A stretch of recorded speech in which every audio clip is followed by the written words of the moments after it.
नमः श्री यतिराजाय विवेकानन्दसूरय सच्चिद्सुखस्वरूपाय स्वामिने तापहारे।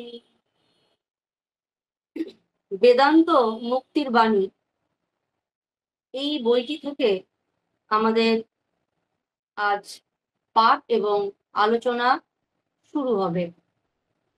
ঠাকুরমা এবং স্বামীজির আশীর্বাদে আমরা এই বইটি পাঠ করার সুযোগ পেলাম এবং আশা করি তাদের আশীর্বাদেই এই বইটির মধ্য দিয়ে আমাদের আধ্যাত্মিক যাত্রার সোপান আমরা কিছুটা খুঁজে পাব।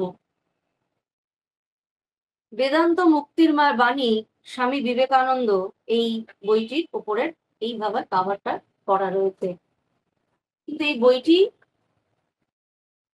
প্রকাশক এবং সম্পাদক তারা কেন এই বইটি প্রকাশ করলেন এবং সম্পাদনা বইটি হলো সেইটি সম্পর্কে আগে যদি আমরা না জানি তাহলে বিষয়টা সম্পূর্ণ অসম্পূর্ণ থেকে যাবে। প্রকাশককে নিবেদনে স্বামী নির্জরানন্দজি মহারাজ লিখছেন, স্বামী বিবেকানন্দ বলেছিলেন, প্রাচ্যের জন্য বুদ্ধদেবের যেমন একটা বাণী ছিল, পাশ্চাত্যের জন্য আমার তেমন একটা বাণী আছে। বাণীটি ছিল বেদান্ত। এই দিব্য বাণীতে অনুপ্রাণিত হয়ে রামকৃষ্ণ মঠ এবং রামকৃষ্ণ মিশনের সন্ন্যাসী এবং আমেরিকা স্থিত বেদান্ত কেন্দ্রের অধ্যক্ষ স্বামী চেতনানন্দজি স্বামী বিবেকানন্দের বাণী ও রচনা থেকে সংকলন করে বেদান্ত ভয়েস অফ ফ্রিডম নামক গ্রন্থ ইংরাজি ভাষায় প্রণয়ন করেন এবং এটি নিউ ইয়র্কের ফিলোসফিক্যাল লাইব্রেরি কর্তৃক প্রকাশিত হয়। পুনরায় উক্ত গ্রন্থই বেদান্ত মুক্তির বাণী নামে উদ্বোধন কার্যালয় থেকে বাংলা ভাষায় প্রথম প্রকাশিত হলো। এই বাংলা গ্রন্থে the complete works of Swami Vivekananda থেকে স্বামী বিবেকানন্দের ভাব অনুরাগী শ্রী অশোক পালিত কর্তৃক কিয়দ অংশ অনুদিত হয়ে সংযোজিত হয়েছে। আশা করি এই সংকলন গ্রন্থটি পাঠ করে সকলেরই বেদান্তের তাৎপর্য ও লক্ষ্য এবং প্রত্যেক মানুষই যে তত্ত্বত চিরমুক্ত এ বিষয়ে সুস্পষ্ট ধারণা হবে। স্বামী নির্জরানন্দ 12ই জানুয়ারি 1988-তে এই বইটা প্রথম প্রকাশিত হয়েছিল।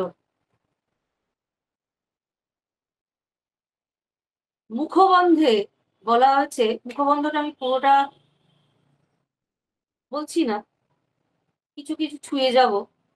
মুখবন্ধে বলা হচ্ছে যে বেদান্ত মুক্তির বাণী এই তিনটি তাৎপর্যপূর্ণ শব্দ নিয়ে সম্পাদক মহাশয় এই গুরুত্বপূর্ণ গ্রন্থটির নামকরণ করেছেন। তাই আমিও এই তিনটি শব্দকে কেন্দ্র করে মুখবন্ধটি লেখা যুক্তিযুক্ত মনে করলাম। এরপর বলছেন, প্রথমটি হচ্ছে মুক্তি, দ্বিতীয়টি হচ্ছে বাণী। এই দুটো শব্দ প্রকাশক মুখবন্ধে বলছেন যে মুক্তি এবং বাণী এই দুটো শব্দ এই গ্রন্থটির প্রধান দুটো শব্দ এবং এই দুটো শব্দ যেন মানুষকে ভীষণ টানে।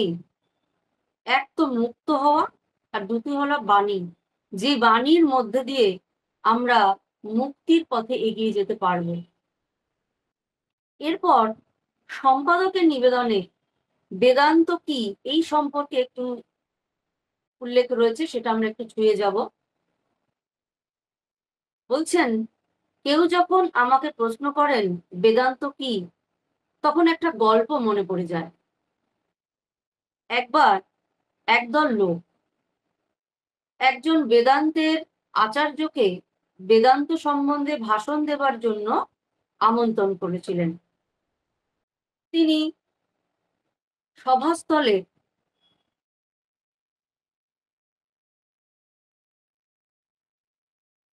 সভাস্থলে উপস্থিত হয়ে শ্রোতৃ মণ্ডলীকে প্রশ্ন করলেন, আপনারা কি জানেন আমি আপনাদের কি বলতে যাচ্ছি? তারা বললেন না। তখন যিনি বক্তা তিনি বললেন, তাহলে আপনাদের কাছে কিছুই বলবো না, কারণ বক্তব্য বিষয়ে আপনাদের কোনো জ্ঞান নেই। এই বলে আচার্য সভাস্থল ত্যাগ করলেন। পরের সপ্তাহে তিনি আবার সেই দল কর্তৃক নিমন্ত্রিত হলেন, কিন্তু দলের নেতারা পূর্বেই মতলব করে শ্রোতাদের শিখিয়ে রাখলেন, আচার্য যদি একই প্রশ্ন করেন তাহলে তারা যেন হ্যাঁ বলে। মানে না বলেছেন তাতে তার মনে হয়েছে যে এই কি, না বললে তো তো চলে যাচ্ছেন, তাহলে হ্যাঁ বলি। আচ্ছা, হ্যাঁ বলছেন। আচার্যকে যখন তারা সভাস্থলে নিয়ে গেলেন, তিনি সত্য সত্যই পূর্বের মতো প্রশ্ন করলেন এবং শ্রোতারা উত্তর দিলেন হ্যাঁ।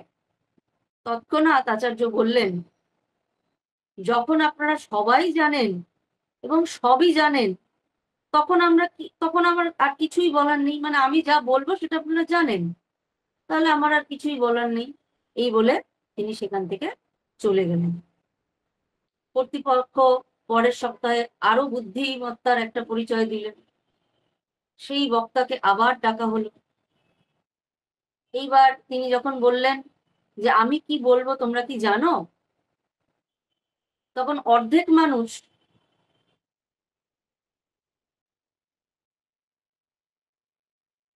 বলল হ্যাঁ জানি, আর অর্ধেক মানুষ বলল না জানি না।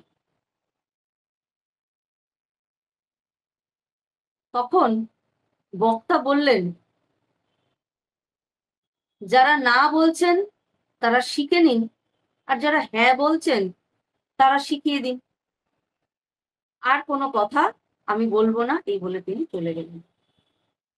এবার যারা সেই বক্তব্যের সমস্ত আয়োজন করেছেন তারা তো করেছেন মহাপ্রসাদ, যে প্রতিবারই বেদান্ত সম্পর্কে শুনবো বলে তার কাছ থেকে আমি তাকে ডাকছি, কিন্তু তিনি প্রতিবারই এক একটা অদ্ভুত অদ্ভুত প্রশ্ন করছেন, যে প্রশ্নটা হয় হ্যাঁ, না হলে না, দুটো উত্তর হয়, এছাড়া কোনো উত্তর হয় না। তবুও তিনি কেন সেটা শুনে চলে যাচ্ছেন। আবার তাকে ডাকা হলো, তিনি আবার এলেন। এবার তিনি জিজ্ঞাসা করলেন যে আমি যা বলবো আপনারা কি সেটা জানেন? সবাই নিস্তব্ধ, নিরুত্তর। আবার তিনি প্রশ্ন করলেন, আমি যা বলবো আপনারা কি সেটা জানেন? আবার সকলে নিরুত্তর। এবং বক্তা দেখলেন যে যারা শ্রোতা, যারা বসে আছেন, তারা প্রত্যেকেই একদম গভীর নিস্তব্ধতার নিমগ্ন হয়ে গেছে, এবং বুঝলেন যে এইবার বেদান্ত সম্বন্ধে তাদের কাছে ভাষণ দেওয়ার সময় সত্যিই এসেছে। বর্তমান যুগ, এবার বলছেন সম্পাদক মহাশয় বলছেন যে বর্তমান যুগ অত্যন্ত ফাস্ট, দ্রুত গতিতে এগোচ্ছে।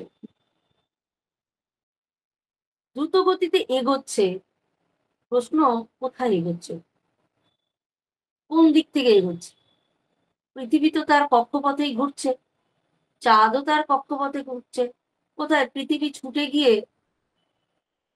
সেই সূর্যের সঙ্গে ধাক্কা খাচ্ছে না তো, এগোচ্ছে নাকি শুনলাম? কোথায় এগোচ্ছে? ব্রহ্মাণ্ডের বাইরে তো যেতে পারছে না, পৃথিবীর সীমানার বাইরে তো বেরোতে পারছে না, তাহলে কোথায় এগোচ্ছে? এইবার কথা, যারা বেদান্ত সম্বন্ধে অনভিজ্ঞ তারা 5 মিনিটেই বলবে যে 5,000 বছর কি কোটি কোটি বছর ধরে আমরা এগিয়েছি। কোথায় এগিয়েছি? আমরা সিভিলাইজ হয়েছি, ভীষণ সিভিলাইজ। আমরা কাঁচা মাংস খেতাম, এখন আমরা রান্না করা খাবার খাই।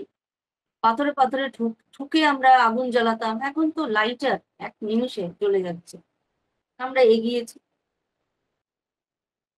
কিন্তু বক্তব্য আমরা প্রকৃতই কি মানসিকতার দিক থেকে এতটুকু আগাতে পেরেছি?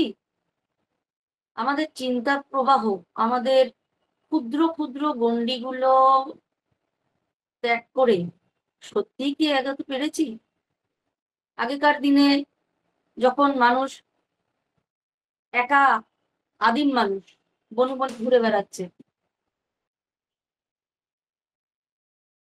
শিকার করতে যাচ্ছে, কখনো সে জিতছে, কখনো যে যাকে শিকার করতে যাচ্ছে সে জিতছে, ফলে মৃত্যু হচ্ছে। তারপর মানুষ সংঘবদ্ধ হতে শিখল। সংঘবদ্ধ হয়ে থাকলে অনেকটা সুবিধে, এই জীবন ধারণের সুবিধে, মানুষ সংঘবদ্ধ হলো, সংঘবদ্ধভাবে তারা বাঁচলো, ধীরে ধীরে সভ্য হলো। কিন্তু যখনই মানুষ সভ্য হলো, তখনই তাদের মধ্যে ভেদাভেদের মানসিকতা শুরু হয়ে গেল। যেই বেঁচে থাকার জন্য সংঘবদ্ধ হওয়া, সেই বেঁচে থাকতে গিয়েই ভেদাভেদের মানসিকতা মানুষের মধ্যে জন্মটা নিল। তাহলে আমরা কি সত্যি সিভিলাইজড হলাম, নাকি আবার সেই বন্য প্রাণীতে ফিরে গেল? আমাদের চিন্তার ভাবনা কি উচ্চ থেকে উচ্চতর হলো, না আমরা সেই জায়গাতে দাঁড়িয়ে আছি? বেদান্ত সেটা আমাদেরকে বলে দেয়। স্বামীজি বলছেন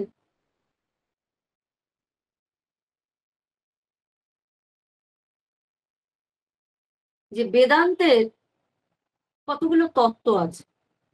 এই তত্ত্বগুলোর কি, আমরা বেদান্ত পড়বো তো, সেই জন্য এই তত্ত্বগুলো আমাদের জানা প্রয়োজন। তাই এখানে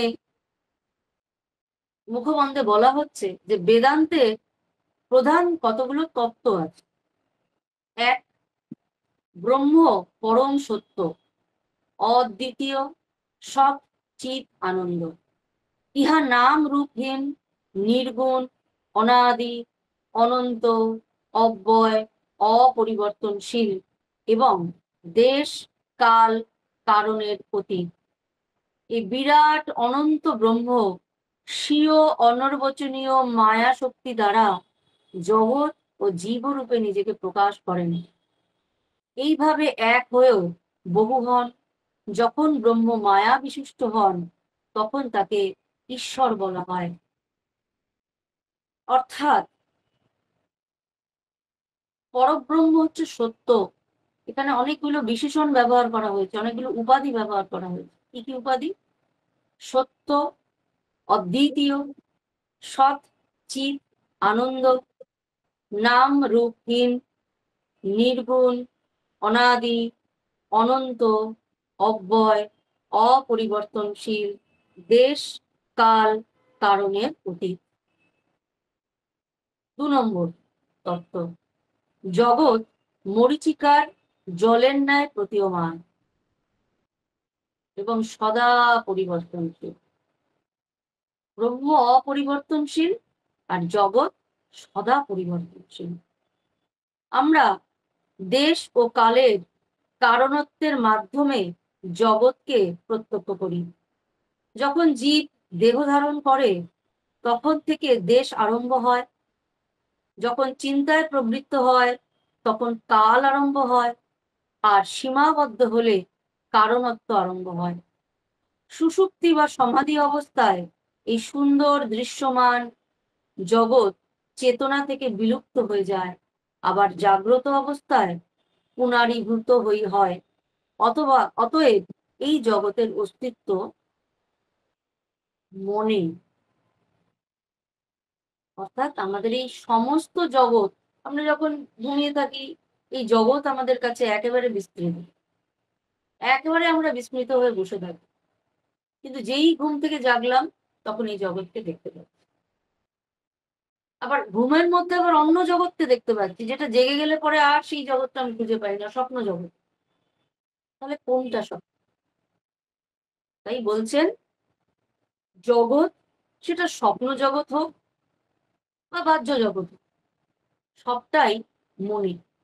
3 নম্বর, মানুষ মাত্রই দেবস্বরূপ।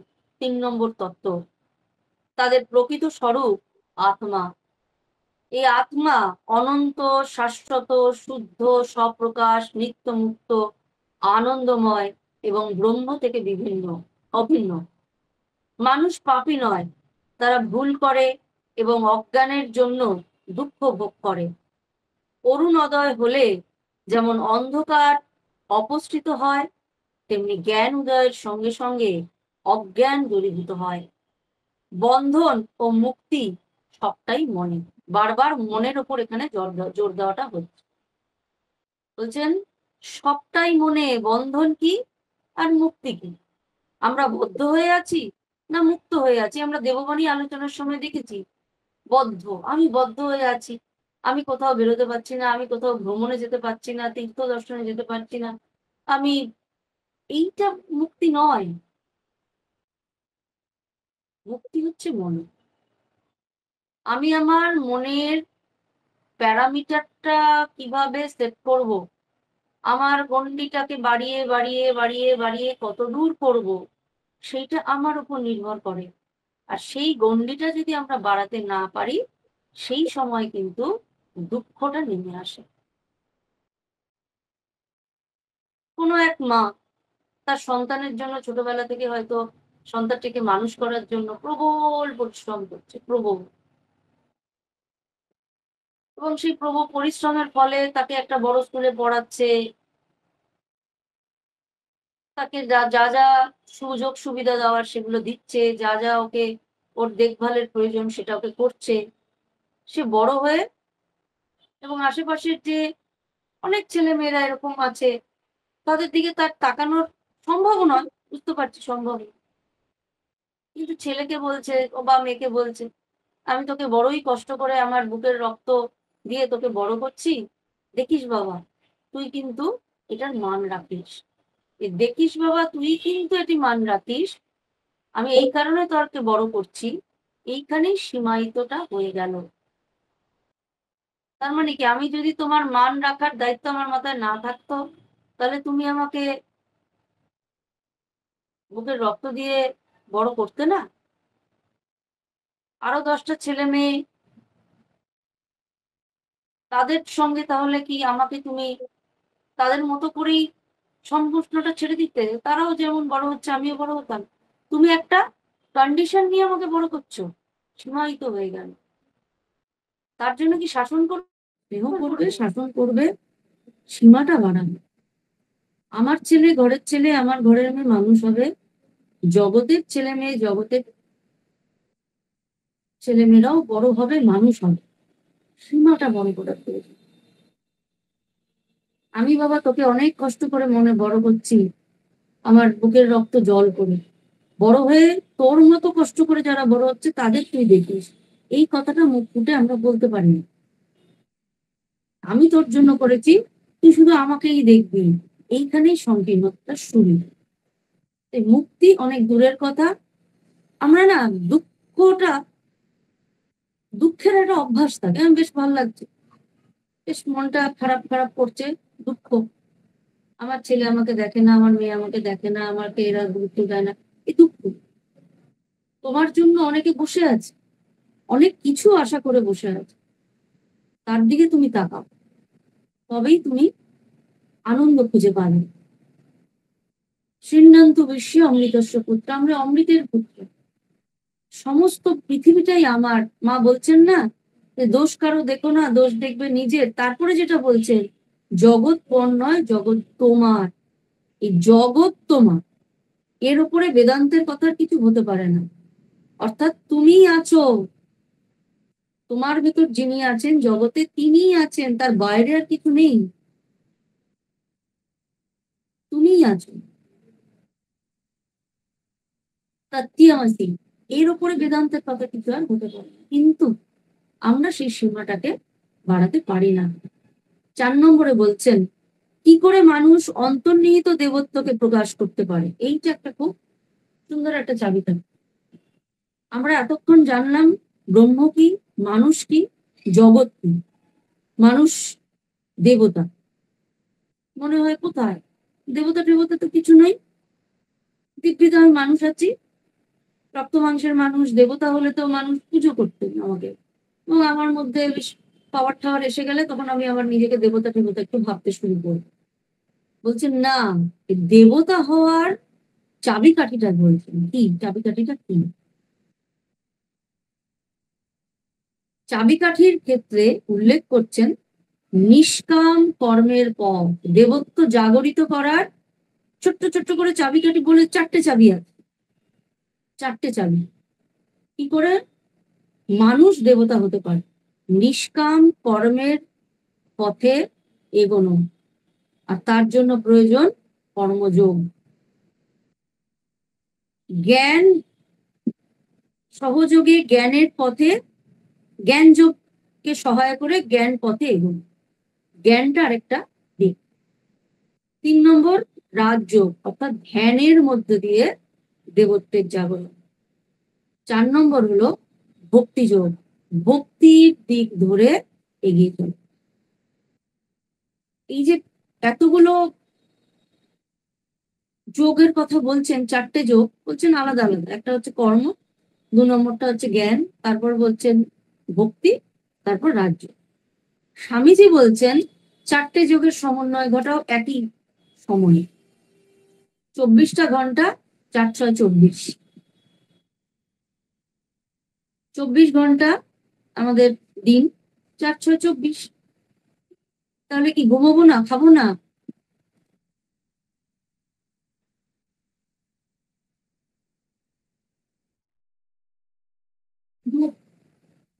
তার মানে কি ঘুমাবো না, খাবো না, আর সারাদিন খালি এই 4টে যোগের চর্চা করে যাবো? না, কেউ বলছে না। কিন্তু 4টে যোগের সমন্বয় করা প্রয়োজন। 4টে যোগের সমন্বয়ে মানুষ, মানুষ থেকে দেবতা হতে হবে। এখন প্রশ্ন হলো আমরা এখনো মনুষ্যত্বে উত্তরিত হয়েছি কি না? আমরা এখনো মনুষ্যত্বে উত্তরিত হতে পেরেছি। ঈশ্বর লাভের বা ব্রহ্ম,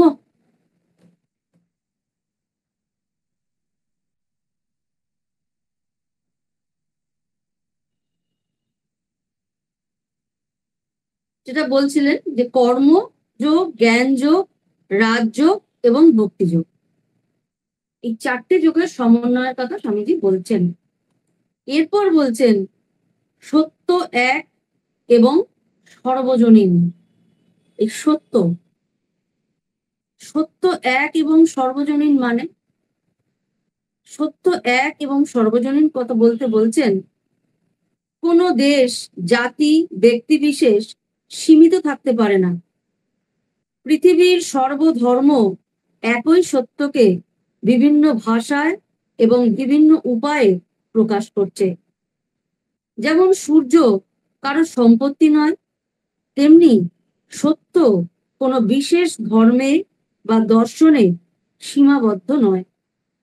সূর্যকে কেউ ছাপ পেরে বলতে পারে না এটা খ্রিস্টীয় সূর্য, বা হিন্দু সূর্য, বা বৌদ্ধ সূর্য, বা ইহুদি সূর্য, বা ইসলামী সূর্য। বেদান্ত বরং সর্বধর্মের সমন্বয় বা ঐকতান ঘোষণা করে। যেমন ভিন্ন ভিন্ন নদী ভিন্ন ভিন্ন উৎস থেকে এসে সমুদ্রে এসে একাকার হয়ে যায়, তেমনি ঈশ্বরও এক এবং সত্য। এইভাবে বেদান্তের কথা উল্লেখ করেছেন। এরপর বলছেন যে এই যে আমরা বেদান্ত মুক্তির বাণী, এই বইটি আমরা, এই পুস্তকটি আমরা আজকে থেকে পাঠ শুরু করলাম। এই বইটি আর কিছুই নয়, এটি হলো বাণী এবং রচনা থেকে বিভিন্ন বিষয়গুলো থেকে সংকলিত করে একটি গ্রন্থের রূপ দেওয়া হয়েছে, এবং এই প্রত্যেক সংগ্রহের একটি করে শিরোনাম দেওয়া হয়েছে। প্রথম খণ্ড, দ্বিতীয় খণ্ড, তৃতীয় খণ্ড, চতুর্থ খণ্ড, ষষ্ঠ, সপ্তম, অষ্টম, নবম, দশম। প্রত্যেকটা খণ্ডে থেকে কিছু কিছু বিষয় নিয়ে এই পুস্তকটি সংকলিত হয়ে পুস্তকের আকারে সেটি প্রকাশিত হয়েছে। যদি বইটা কেনা সম্ভব হয়, প্রত্যেকে যদি কিনে রাখো এবং হাতের সামনে রাখো ক্লাস চলাকালীন, মনে হয় ভালো। এরপর আমরা সোজা প্রথম অধ্যায় যেটি রয়েছে সেখানে চলে যাব। যেখানে প্রথম শিরোনাম বেদান্ত কি। এইটা হলো প্রথম শিরোনাম। বেদান্ত কি? বেদান্ত বেদের পরাকাষ্ঠা। বলছেন যে হিন্দু নামে পরিচয় দেওয়া এখন আমাদের প্রথা হইয়া দাঁড়িয়েছে, তাহার কিন্তু কোনো সার্থকতা নাই। কারণ এই শব্দের অর্থ যাহারা সিন্ধু নদের পাড়ে বাস করিত, প্রাচীন পার্শ্বিকদের বিকৃত উচ্চারণে সিন্ধু শব্দই হিন্দু রূপে পরিণত হয়। তাহারা সিন্ধু নদের অপর তীরবাসী সকলকেই হিন্দু বলিতেন। এই রূপেই হিন্দু শব্দ আমাদের নিকট আসিয়াছে। বলছেন যে হিন্দু, আমরা বলি হিন্দু, এই ধারণাটা অনেকের কাছে এখন স্পষ্ট, আবার অনেকের কাছে স্পষ্ট নয়। আমরা হিন্দু বলি নিজেদেরকে। বলছেন স্বামীজি যে হিন্দু বিষয়টি আসলে, হিন্দু শব্দটা অপভ্রংশ একটি শব্দ, যেটি সিন্ধু থেকে এসছে। সে সময় যারা সিন্ধু নদের তীরে বাস করত, তারা সিন্ধু কথাটা উচ্চারণ করতে পারতো না, দন্তার শটা তারা উচ্চারণ করতে পারতো না, তাই সেটাকে হিন্দু হিন্দু বলবে, এবং সেই থেকে হিন্দু শব্দটি এসেছে। এই রূপেই হিন্দু শব্দ আমাদের নিকট আসিয়াছে। মুসলমান শাসন কাল হইতে আমরা ওই শব্দ নিজেদের ওপর প্রয়োগ করিতে আরম্ভ করিয়াছি। অবশ্যই শব্দ ব্যবহার কোনো খ্যাতি নয়, এই শব্দ ব্যবহার কোনো ক্ষতি নয়, কিন্তু আমি পূর্বেই বলিয়াছি এখন ইহার সার্থকতা নাই। কারণ তোমরা বিশেষভাবে লক্ষ্য করিও যে বর্তমান কালের সিন্ধু নদের ওইদিকে সকলে আর প্রাচীন কালের মতো ধর্ম মানে না। সুতরাং ওই শব্দে শুধু খাঁটি হিন্দু বুঝায় না, উহাতে মুসলমান, খ্রিস্টান, জৈন এবং ভারতের নানান অধিবাসীগণকে বুঝাইয়া থাকে। অতএব আমি হিন্দু শব্দ ব্যবহার করিব না। তবে কোন শব্দ ব্যবহার করিব? আমরা বৈদিক শব্দটি ব্যবহার করিতে পারি, অথবা বৈদান্তিক শব্দ ব্যবহার করিলেও আরো ভালো হয়।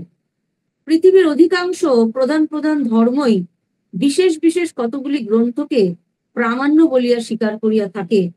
লোকের বিশ্বাস এই গ্রন্থগুলি ঈশ্বর অথবা কোনো অতিপ্রাকৃত পুরুষ বিশেষের বাক্য। সুতরাং এই গ্রন্থগুলোই আমাদের ধর্মের ভিত্তি। আধুনিক পাশ্চাত্য পণ্ডিতদের মতে এই সকল গ্রন্থের মধ্যে হিন্দুদের বেদই প্রাচীনতম, অতএব বেদ সম্পর্কে কিছু জানা আবশ্যক। স্বামীজি এখানে কিন্তু বেদ সম্পর্কে এবার জানানো শুরু করছেন। বলছেন যে হিন্দু শব্দটা আমরা এখন নিজেদের জন্য ব্যবহার না করাই ভালো। তাহলে কি ব্যবহার করা উচিত? না, বৈদান্তিক, এই শব্দটা আমরা ব্যবহার করি, বৈদান্তিক। এবং এই বৈদান্তিক যখনই আমরা হব, তখন বেদ কি আমাদের জানাটা একান্ত প্রয়োজন। হিন্দু আমরা বলবো না, কারণ হিন্দু আমরা বুঝে গেলাম হিন্দু কাকে বলছে।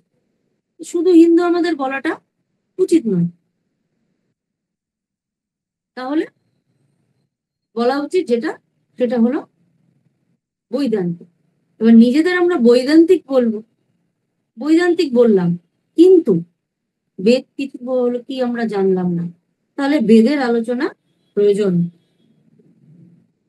এইবার স্বামীজি বলছেন বেদ নামক শব্দরাশি কোন পুরুষের উক্তি নহে, উহার সন তারিখ এখনো নির্ণীত হয় নাই, কখনো হইতেও পারে না।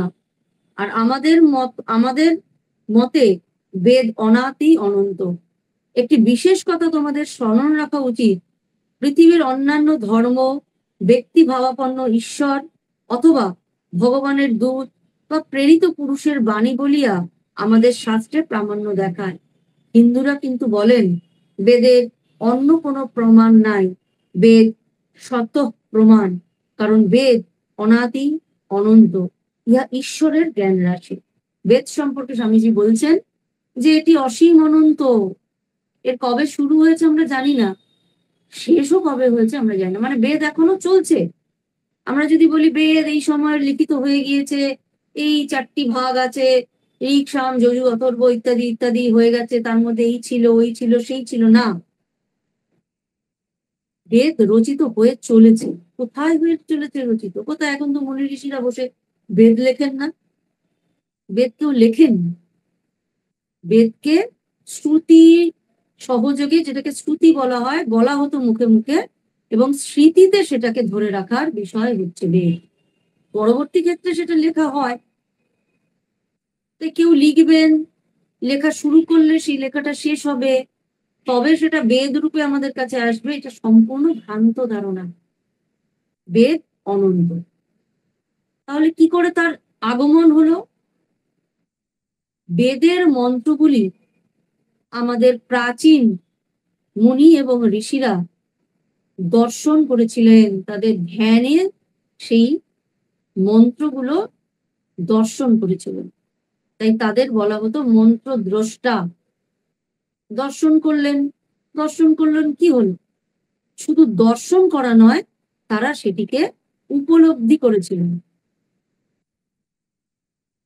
মন্ত্র মন্ত্র আবার উপলব্ধি কি হয়? মন্ত্রের অর্থটা যখন আমাদের হৃদয়ের মধ্যে থেকেই নিজেই উত্তর খুঁজে নিয়ে বেরিয়ে আসে, সেটিকে উপলব্ধি করা বলে। তারা ধ্যান যোগে মন্ত্রগুলো দেখেছিলেন স্বর্ণাকার, স্বর্ণের মতো উজ্জ্বল বর্ণে সেই মন্ত্রগুলো তাদের জ্ঞান চক্ষে ভেসে উঠেছিল, এবং তখন তারা সেটিকে তাদের স্মৃতিপটে গচ্ছিত রেখেছিলেন, এবং তারপর সেইটিকে নিয়ে যখন তারা মনন করছেন, মুনির কাজ হচ্ছে মনন করা, তারা যখন সেটিকে নিয়ে মনন করছেন, তখন সেই মন্ত্রের অর্থ তাদের সামনে সম্পূর্ণ প্রকাশিত হয়েছে। এবং এই মন্ত্রগুলি যখন গুরু শিষ্য পরম্পরায় একের থেকে অপরের মধ্যে প্রবাহিত হয়েছে, একের থেকে অপরের মধ্যে আদান প্রদান হয়েছে, শুধু মন্ত্রগুলি হয়নি, তখন তার সঙ্গে তার অর্থ, তার উপলব্ধ যে জ্ঞান, সেটিও আদান প্রদান হয়েছে।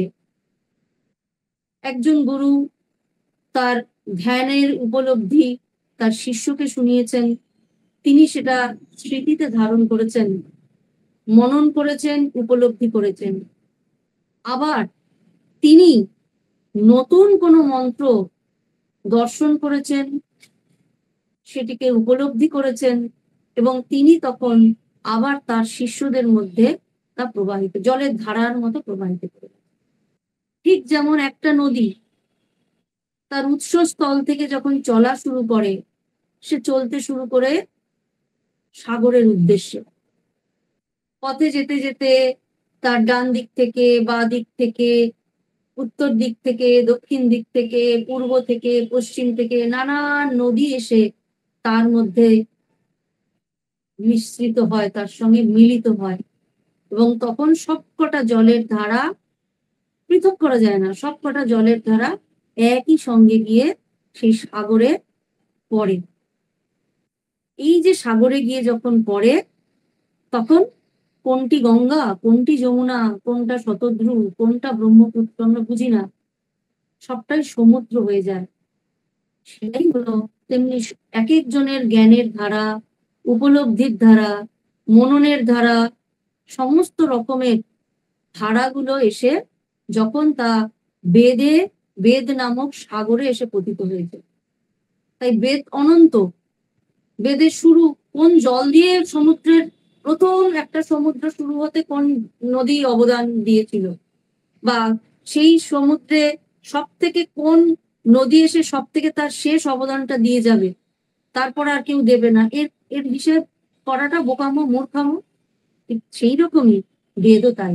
তাই বলছেন যে বেদ হচ্ছে অনন্ত। বেদ কখনো লিখিত হয় নাই, উহা কখনো সৃষ্টিও হয় নাই, অনন্ত কাল ধরিয়া উহা রহিয়াছে। যেমন সৃষ্টি অনাদি অনন্ত, তেমনি ঈশ্বরের জ্ঞানও অনাদি অনন্ত। বেদ অর্থে এই ঐশ্বরিক জ্ঞান রাশি, বিদ ধাতুর অর্থ হলো জানা। বেদান্ত নামক জ্ঞান রাশি ঋষিগণ কর্তৃক আবিষ্কৃত। ঋষি শব্দের অর্থ মন্ত্র দ্রষ্টা। পূর্ব হইতেই বিদ্যমান সত্যকে তিনি প্রত্যক্ষ করিয়াছেন মাত্র। ওই জ্ঞান ভাবরাশি তাহার নিজের চিন্তার প্রসূত নহে। অর্থাৎ তিনি ওই প্রবাহটা, ওই তরঙ্গের মধ্যে নিজের মনটাকে নিয়ে যেতে পেরেছিলেন, তাই সেই মন্ত্রটা জীবন্ত হয়ে তার মননে এসে ধরা দিল এবং তিনি তার উপলব্ধি, সেই মন্ত্রটিকে উপলব্ধ করতে পারলেন। এইটি ছিল। কিভাবে ছিল? বলছেন যে না, অক্ষর রূপে ছিল। তাই অক্ষর রূপেই তার মনের মধ্যে তা প্রকাশিত হলো সুবর্ণ বর্ণে। যখনই তোমরা শুনিবে বেদের অমুক অংশের ঋষি অমুক, তখন ভাবিও না যে তিনি উহা লিখিয়াছেন বা নিজের মন হইতে উহা সৃষ্টি করিয়াছেন। তিনি পূর্ব হইতেই বিদ্যমান ভাব মুক্তির দ্রষ্টা মাত্র। এই ভাবরাশি অনন্ত কাল হইতে এই জগতে বিদ্যমান ছিল। ঋষি উহা আবিষ্কার করিলেন মাত্র। ঋষিগণ আধ্যাত্মিক আবিষ্কর্তা, ঠিক যেমন নিউটন মাধ্যাকর্ষ শক্তি আবিষ্কার করেছিলেন।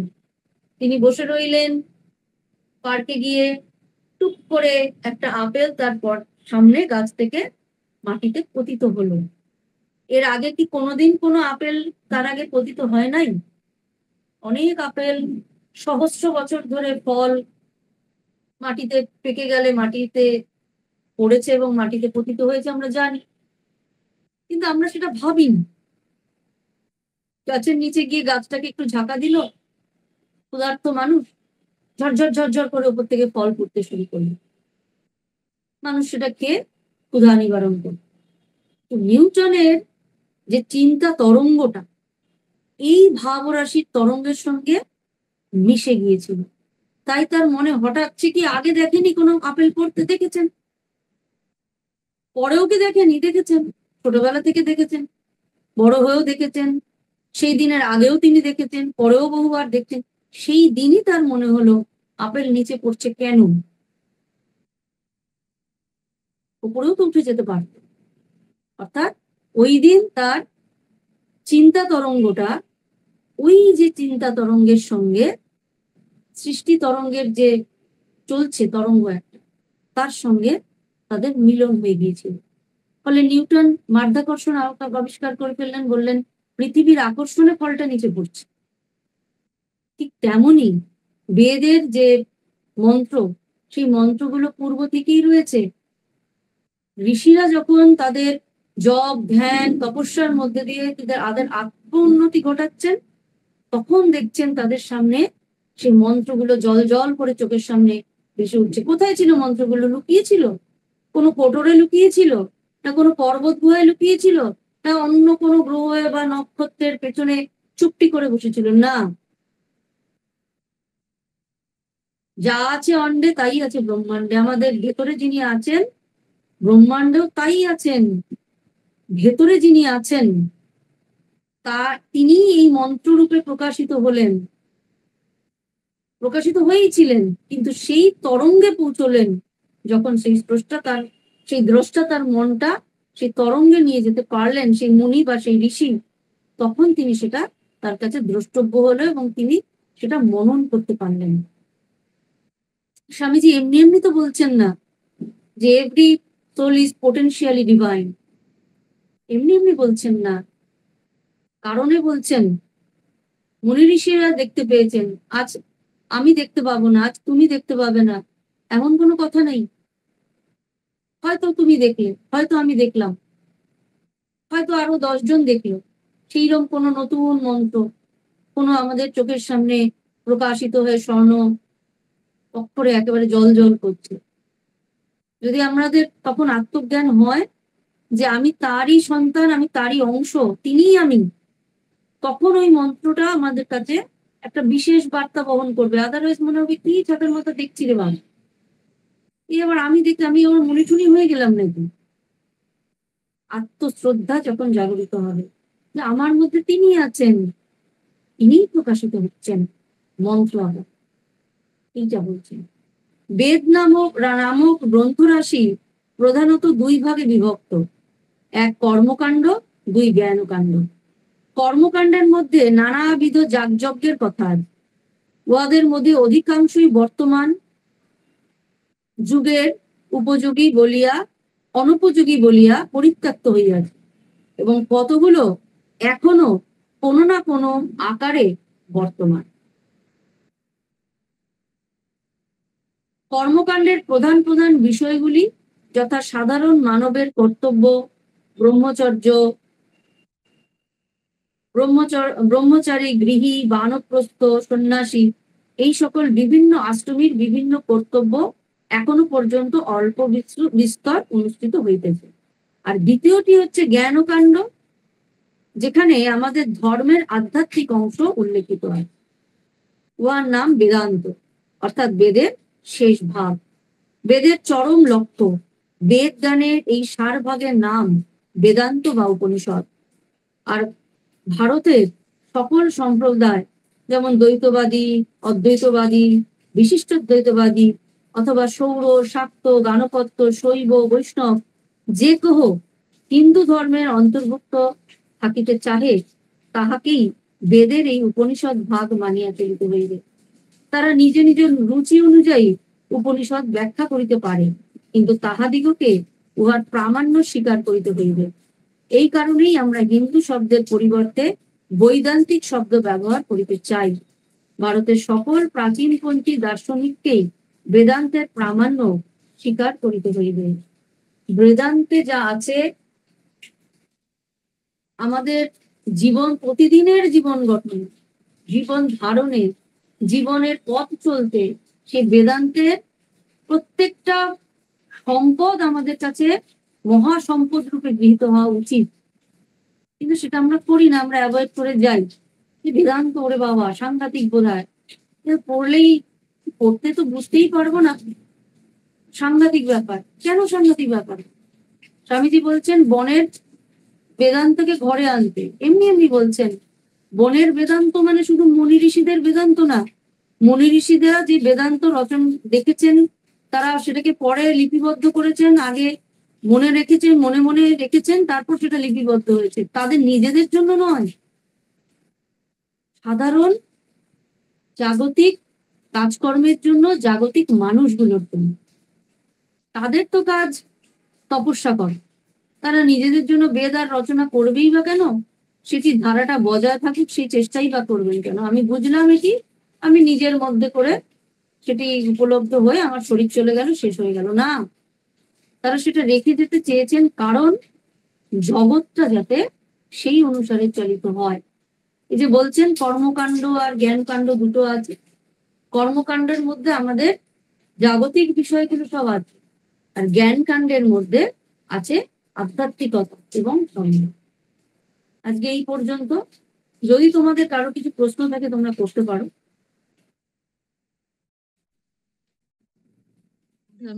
আমাদের সমৃদ্ধ করবেন, মাতাজিকে বিশেষ কৃতজ্ঞতা জ্ঞাপন করছি। ঠাকুরমা স্বামীজির কাছে মাতাজির সর্বাঙ্গীন মঙ্গল, কল্যাণ ও সুস্থতা কামনা করি। এখন আমাদের এই আধ্যাত্মিক আলোচনা সভা প্রায় শেষের মুখে, তাই এখন সমাপ্তি সঙ্গীত নিবেদন করবেন আমাদের শ্রদ্ধেয়া মৌসুমী মজুমদার দিদি ভাই। মৌসুমী দিদি ভাইকে শুরু করার জন্য অনুরোধ করছি। ঠাকুরমা স্বামীজির শ্রীচরণে আমার আভূমিলুণ্ঠিত প্রণাম, মাতাজির শ্রীচরণে আমার আভূমিলুণ্ঠিত প্রণাম। আমি শুরু করছি। আমি এর ওপরে কি গান করবো নির্বাচন করতে পারিনি, তো আমাদের তো দুর্গাপুজো চলছে, আমি একটা মায়ের ওপরেই করতে চেষ্টা করছি। সিংহ বাহিনী জননী মোদের, দেব সেনাপতি তনয় যার, সাজে কি মোদের দীনহীন বেশ, সাজে কি মোদের নয়ন ধার। সিংহ বাহিনী জননী মোদের, দেব সেনাপতি তনয় যার, সাজে কি মোদের দীনহীন বেশ, সাজে কি মোদের নয়ন ধার। সৃষ্টি যাহার ইঙ্গিতে চলে, ইচ্ছাতে হয় স্থিতি ও লয়, তাহারই তো ছেলে আমরা সকলে, মোদের আবার কিসের